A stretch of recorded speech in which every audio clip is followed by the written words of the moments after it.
नमस्कार आप सभी दोस्तों, साथियों और विद्यार्थियों को जय हिंद, वंदे मातरम। कैसे हैं आप सभी लोग? उम्मीद है कि आप सभी लोग बहुत ही अच्छे होंगे। आप लोग विजिट कर चुके हो दीपक लक्ष्य एजुकेशनल चैनल के ऊपर, जहां मैं आप सभी लोगों का दीपक सिंह हार्दिक स्वागत, वंदन और अभिनंदन करता हूं। प्यारे विद्यार्थियों, आज का सत्र आप सभी के लिए बहुत ही महत्वपूर्ण होने वाला है, जो कि भारतीय और पाश्चात्य काव्य शास्त्र के ऊपर आधारित है, जहां से कई सारे महत्वपूर्ण प्रश्न आपकी विभिन्न परीक्षाओं में अवश्य बनते हैं।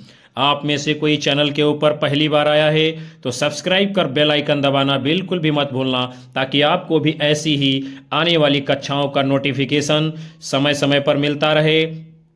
कक्षा को आप सभी लोग एक बार लाइक कमेंट कर शेयर कर दीजिए और सेशन को पूरा वॉच करिएगा। हम बगैर किसी देरी के शुरुआत करते हैं आज की पहले प्रश्न के साथ में। क्या है? इनमें से किसका मत भुक्तिवाद कहलाता है? अभिनव गुप्त, भट्टनायक, शंकुक, भट्ट लोल्लट। तो विद्यार्थियों, आप सभी लोगों को फटाफट से अपना उत्तर करना है। आपको बताना है किसका जो मत है वो भुक्तिवाद कहलाता है। तो साथियों, यदि आप सभी ने अपना उत्तर चुना है विकल्प बी भट्टनायक, तो बिल्कुल राइट जवाब माना जाएगा। जो भट्टनायक का मत है वो भुक्तिवाद कहलाता है। फिर हम लोग आगे बढ़ेंगे विद्यार्थियों। हम विभिन्न लोगों के मतों को देखेंगे, उनके सिद्धांत को देखेंगे और उसकी उत्पत्ति देखेंगे। साथ में दार्शनिक मत भी जानेंगे। जैसे कि आचार्य भट्ट लोल्लट हैं, इनके सिद्धांत को उत्पत्तिवाद या आरोपवाद कहा जाता है, और संयोग में इनका उत्पाद्य और उत्पादक संबंध है। निष्पत्ति में ये उत्पत्ति को रखते हैं। और इनका दार्शनिक मत कौन सा है? मीमांसा दर्शन को ये मानने वाले हैं। फिर आचार्य शंकुक जी हैं, इनका सिद्धांत अन्मितवाद है और संयोग में अनुमाप्य और अनुमापक संबंध मानते हैं। निष्पत्ति में ये जो है अनुमित शब्द का प्रयोग करते हैं और ये न्याय दर्शन के मानने वाले हैं। फिर जो है आपके आचार्य भट्ट नायक जी हैं, इनकी उत्पत्ति जो है भुक्तिवाद या भोगवाद मानी जाती है, और निष्पत्ति में भोज्य और भोजक संबंध है, और क्या है, संयोग में भोज्य और भोजक संबंध है, और उत्पत्ति में भुक्त शब्द को रखते हैं, और ये सांख्य दर्शन को मानने वाले हैं। फिर जो है आपके आचार्य अभिनव गुप्त जी हैं, इनके सिद्धांत का नाम अव्यक्तिवाद है, और संयोग में व्यंग और व्यंजक संबंध मानते हैं, और उत्पत्ति में अव्यक्त शब्द को रखते हैं। साथ ही ये शैव दर्शन को मानने वाले हैं।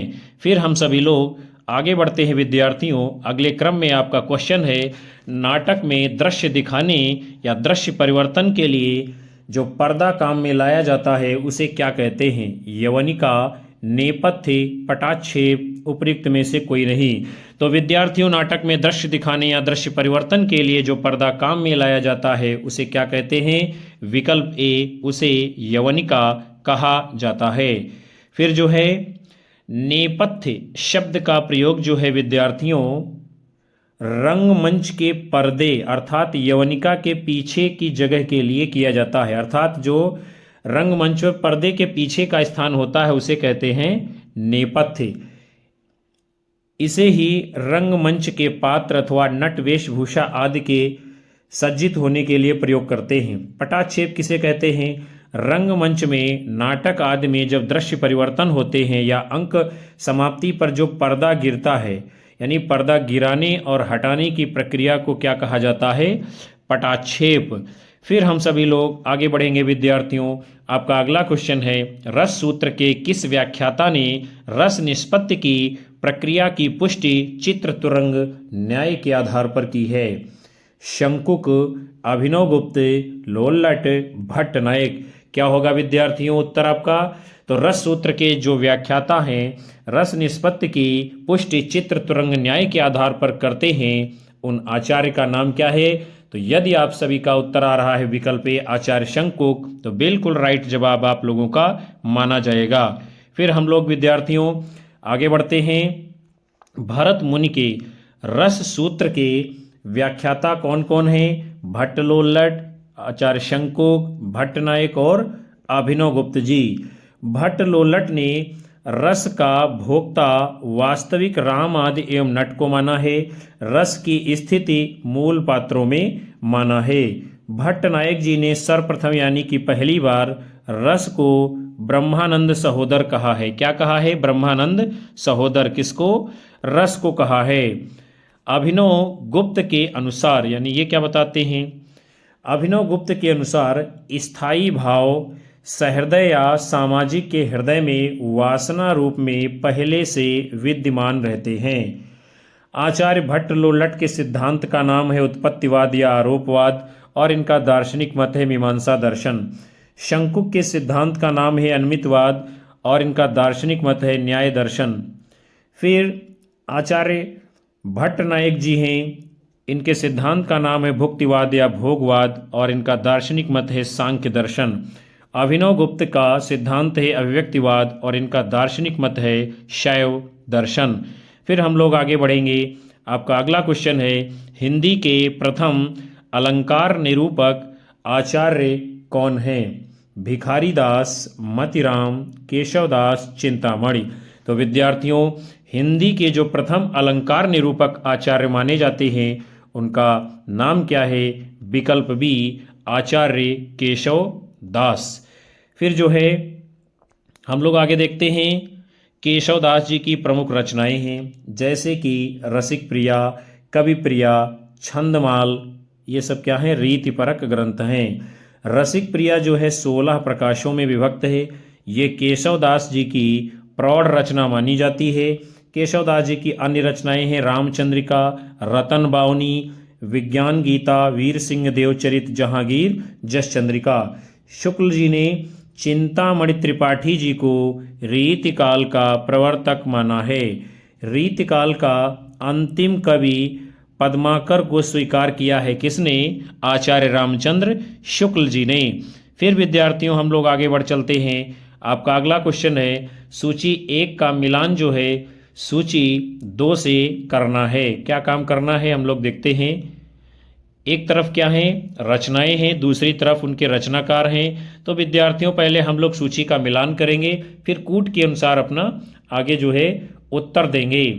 तो मम्मट की रचना का नाम क्या है? काव्य प्रकाश। फिर विश्वनाथ जी की रचना का नाम क्या है? साहित्य दर्पण।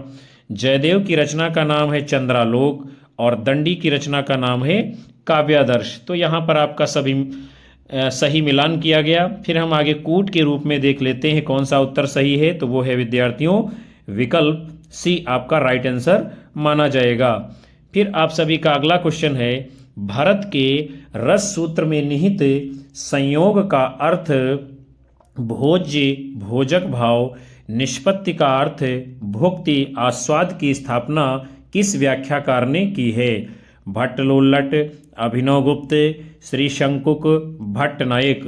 तो भरत के रस सूत्र में निहित संयोग का अर्थ भोज्य भोजक भाव, निष्पत्ति का अर्थ जो है भुक्ति की स्थापना जिन व्याख्याकार ने की है उनका नाम है विकल्प डी, भट्ट नायक जी।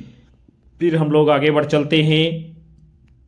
भारत मुनि के रस सूत्र की व्याख्या में आए संयोग और निष्पत्ति के अर्थ रस की अवस्थित के संबंध में जो विभिन्न विद्वानों के मत हैं उसे हम लोग जानेंगे। क्या है? सबसे पहले आचार्य भट्ट लोल्लट जी हैं। संयोग में इन्होंने उत्पाद उत्पादक को रखा है, निष्पत्ति में इन्होंने उत्पत्ति शब्द दिया है और रस की अवस्थित इन्होंने अनुकार्य अर्थात राम इत्यादि में मानी है। आचार्य शंकुक जी इन्होंने संयोग के अंतर्गत अनुमाप्य अनुमापक को रखा है और निष्पत्ति में अनुमित शब्द रखा है और रस की स्थिति इन्होंने अनुकर्ता नट आदि में मानी है। फिर भट्ट नायक जी हैं, इन्होंने संयोग में भोज्य और भोजक भाव रखा है, निष्पत्ति में भुक्त शब्द दिया है और इन्होंने रस की स्थिति प्रेक्षक अर्थात दर्शकों में मानी है।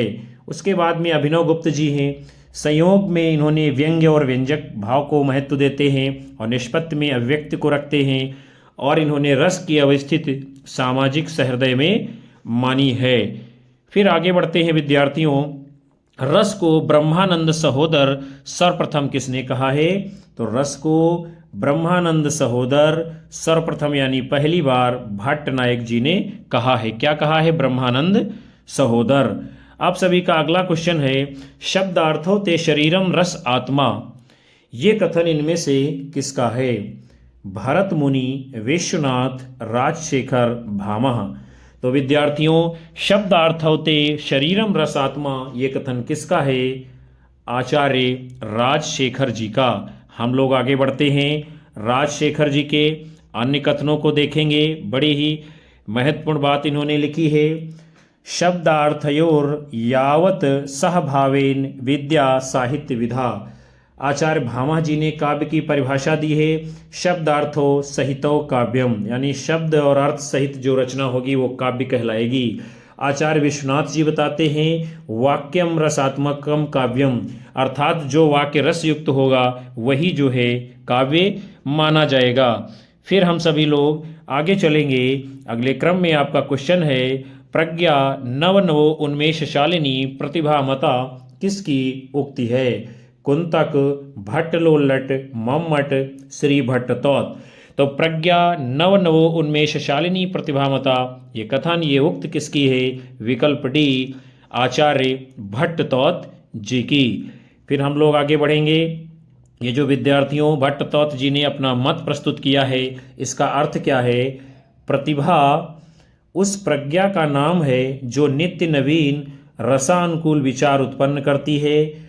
आचार्य भट्ट तौत का समय 10वीं सदी का उत्तरार्ध माना गया है। काव्य कौतुक के रचयिता भट्ट तौत का ग्रंथ ये जो है अनुपलब्ध है। भट्ट तौत के काव्यशास्त्री मतों का उल्लेख अभिनव गुप्त जी की अभिनव भारती रचना में मिलता है। फिर हम सभी लोग आगे बढ़ेंगे विद्यार्थियों। आपका अगला क्वेश्चन है, आचार्य भरत मुनि के नाटकों में अभिनय को किस वेद से लिया गया है? ऋग्वेद, यजुर्वेद, सामवेद, अथर्ववेद। तो आचार्य भरत मुनि ने नाटक में अभिनय को कहाँ से लिया है विद्यार्थियों? तो यदि आप सभी का उत्तर आ रहा विकल्प सी यजुर्वेद, तो आपका बिल्कुल सही जवाब माना जाएगा। और आचार्य भरत मुनि जो है नाटक को क्या है? पंचम वेद भी मानते हैं। भरत मुनि के द्वारा रचित ग्रंथ का नाम है नाट्यशास्त्र। भारतीय नाट्य और काव्य शास्त्र का ये जो है आदि यानी कि प्रारंभिक ग्रंथ माना जाता है। इसमें सर्वप्रथम रस सिद्धांत की चर्चा की गई है। उसके अंतर्गत जो है आचार्य भरत मुनि जी परिभाषा देते हैं, विभाव अनुभाव व्याभिचारी भाव संयोगाद रस निष्पत्ति, अर्थात विभाव अनुभाव और व्याभिचारी भाव के संयोग से रस की उत्पत्ति होती है। दंत कथा की मान्यता है। क्या मान्यता है? इंद्र की प्रार्थना पर ब्रह्मा ने चारों वर्णों और विशेष रूप से शूद्रों के मनोरंजन और अलौकिक आनंद के लिए नाट्य वेद नामक 5वें वेद का निर्माण किया है। इस वेद निर्माण में ऋग्वेद से पाठ्य वस्तु को लिया है, सामवेद से गान को लिया है और यजुर्वेद से अभिनय लिया है, अथर्ववेद से रस को लेकर के क्या है नाटक को पंचम वेद बना दिया। फिर हम लोग आगे बढ़ेंगे। आपका अगला क्वेश्चन है, विखंडनवाद का जनक किसको माना जाता है? रूसो को, सस्यूर को, देरिदा को, रिचर्ड को। तो विखंडनवाद का जनक जो है जॉक देरिदा को माना जाता है। आगे बढ़ते हैं विद्यार्थियों। जॉक देरिदा जो हैं आपके, इनका जन्म कब होता है? 1930 ईस्वी में अल्जीरिया के यहूदी परिवार में। इनकी प्रसिद्ध पुस्तक का नाम क्या है? Of grammatology. क्या नाम है? Of grammatology. इनका मानना है कि किसी भी पाठ में वर्चस्व और हाशिए या गौड़ का चिंतन भाषाई अर्थ में मौजूद होता है। जो वर्चस्व और गौड़ के रूप में द्विविभाजन से आरंभ होकर निरंतर विकसित होता रहता है, अर्थात वर्चस्ववादी व्यवस्था में किसी पाठ के केंद्र में स्थित अर्थ को विखंडित करके उसकी जगह हाशिए या गौड़ बना दिए गए अर्थ को स्थापित किया जा सकता है। इस रूप में किसी पाठ को पढ़ा जाना जो है विखंडनवाद कहलाता है। फिर हम सभी लोग आगे बढ़ेंगे। आपका अगला क्वेश्चन है, हिंदी काव्य शास्त्र में बौद्धिक रस की स्थापना करने वाले विद्वान कौन हैं? माता प्रसाद गुप्त, भिखारी दास, भगीरथ मिश्र, गणपति चंद्र गुप्त। तो हिंदी काव्य शास्त्र में विद्यार्थियों बौद्धिक रस की स्थापना करने वाले विद्वान जो हैं उनका नाम है विकल्प डी, गणपति चंद्र गुप्त जी। फिर हम सभी लोग आगे बढ़ेंगे। गणपति चंद्र गुप्त जी जो हैं इनका जन्म जो है 15 जुलाई 1928 ईस्वी को राजस्थान के मंडा सुरेरा में हुआ था। कब? 1928 ईस्वी में। इनकी प्रमुख रचनाएं हैं साहित्य विज्ञान, हिंदी साहित्य का वैज्ञानिक इतिहास, रस सिद्धांत का पुनर्विवेचन, हिंदी काव्य में श्रृंगार परंपरा। ये बड़े ही महत्वपूर्ण ग्रंथ हैं गणपति चंद्र गुप्त जी के। फिर उसके बाद में आप सभी का अगला क्वेश्चन है, निम्नलिखित में से अभिज्ञान का संबंध किससे है? कथानक, चरित्र, अभिनय, गीत। तो इनमें से अभिज्ञान का संबंध किससे है विद्यार्थियों? विकल्प ए, कथानक से। अभिज्ञान शब्द अरस्तु की मान्यता में आया है। किसकी मान्यता में आया है विद्यार्थियों? अभिज्ञान शब्द जो ये आपका है यह अरस्तु की मान्यता में आया है। यह शब्द यूनानी भाषा के अनग्रोसिस का हिंदी अनुवाद है। अभिज्ञान का शाब्दिक अर्थ होता है, क्या होता है? ज्ञान की परिणति। अभिज्ञान दुखांतक के अंतर्गत कथानक में पात्रों के मन में प्रेम अथवा घृणा का भाव जागृत करता है। कौन? अभिज्ञान शब्द। फिर हम लोग आगे बढ़ेंगे।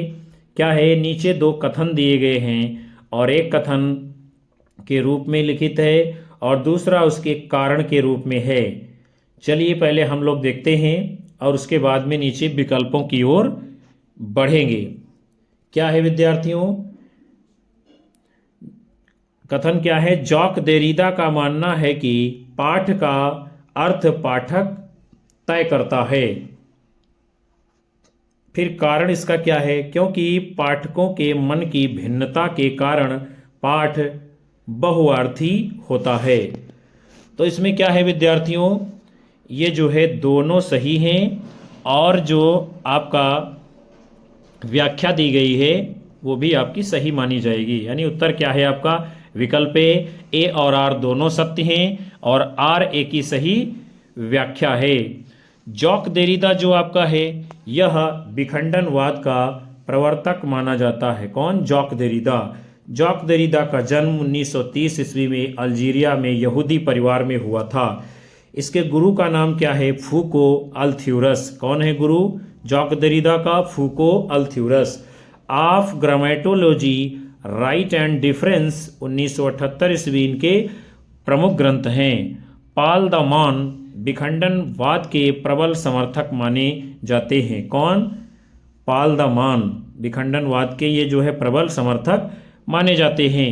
फिर हम सभी लोग आगे बढ़ते हैं। निम्नलिखित में से यह कथन इष्टाविधेय वक्रोक्तिरिष्टा वाचाम अलंकृति किसका है?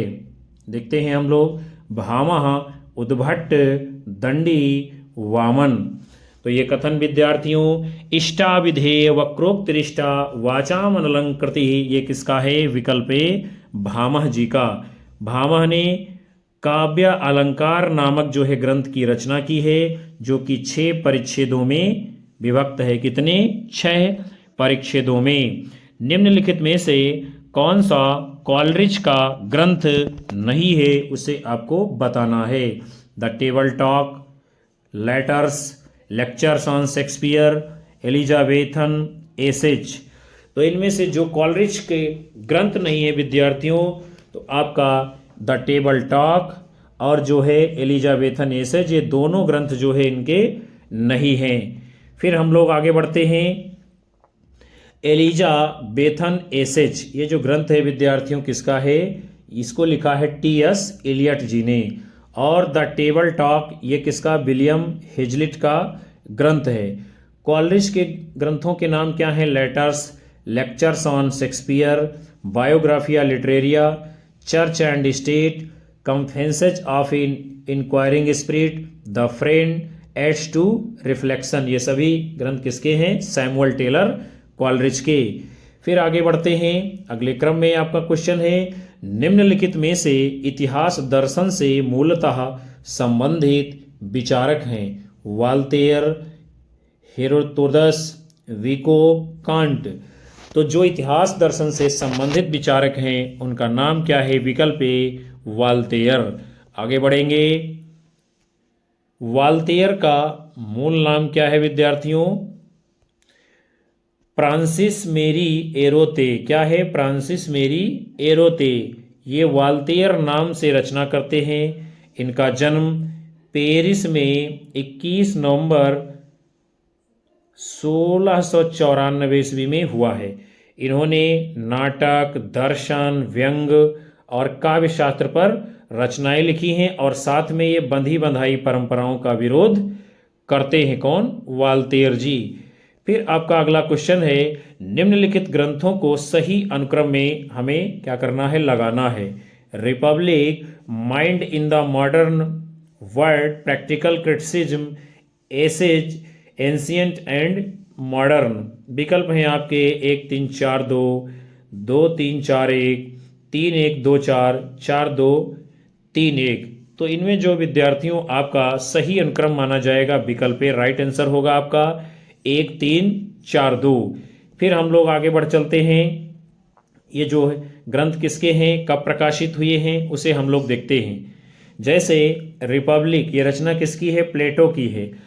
380 ईस्वी पूर्व में इसका प्रकाशन हुआ है। प्रैक्टिकल क्रिटिसिज्म, ये आई.ए. रिचर्ड्स की रचना है।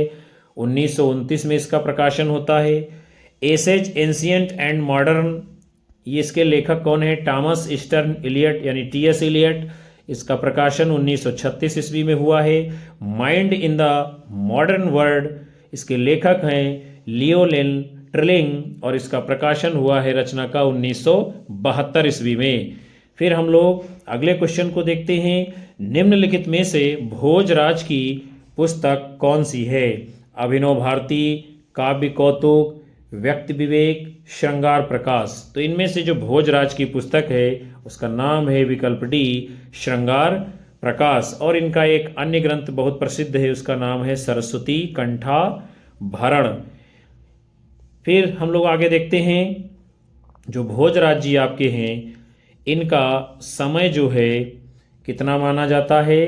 11वीं शती। और जन्म स्थान इनका है मालवा। अभिनव भारती आचार्य अभिनव गुप्त की जो है टीका है। क्या है? अभिनव भारती। इसे जो है नाट्यवेद विवर्त्य कहा जाता है। किसको? अभिनव भारती को।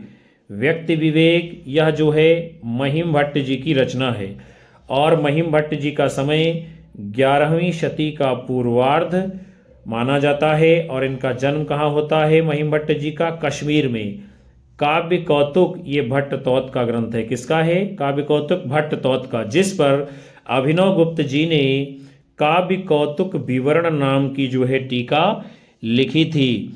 फिर हम लोग आगे बढ़ चलते हैं, आपका अगला क्वेश्चन है, सूची 1 का सूची 2 के साथ में मिलान करना है।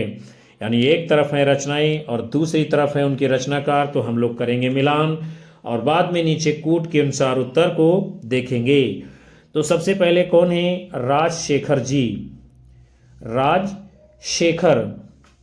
राजशेखर की रचना कौन सी है विद्यार्थियों?